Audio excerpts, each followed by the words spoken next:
لتنظيم القاعدة. نظيفة. طيب فيك تخبرنا شو صار بالعراق من بعد سقوطك وكيف بتشوف مستقبل المنطقة؟ وغنيها راب. غنيها. أنا راب الراب.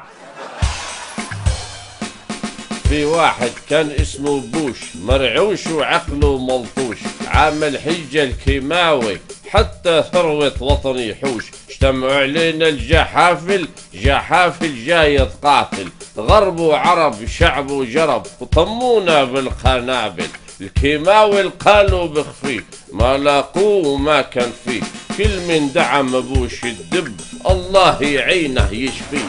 لكن العالم محتار لهلأ ما عارف شو صار وكيف بليلة وضحاها جيشه لصدام انهار. ما بحاجة يحكوها اثنين، العربي مشهور بأمرين، بيصرف أمواله على الجنس ونفسه بيبيعه بقرشين. جيشي مدرب جبار بس بيغشى للدولار، الدولار تنكر بريال وعجيوب القيادة دار. وأنا نايم ع حرير بسمع صحافي وبطير، وخازوق الأمريكي فات وأنا مفتكر بكتير. دار الخطر كان جدي وأنا غامر المخدي، وفجأة بيقتحموا العلوج الغرفة وبيناموا حدي.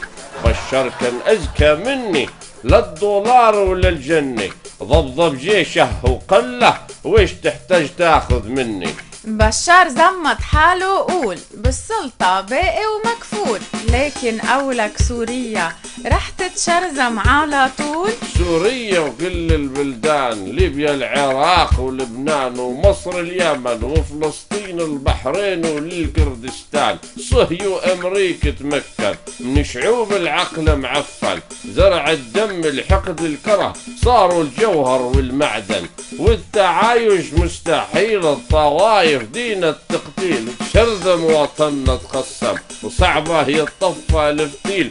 بالوحدة ما رح ننعم، رح نبقى بقلب جهنم، واللي يقلك غير كلام اسماحيلي قله هابيل. بعد هالكلام التفاؤلي والعظيم لصدام حسين خلينا نشوف ليش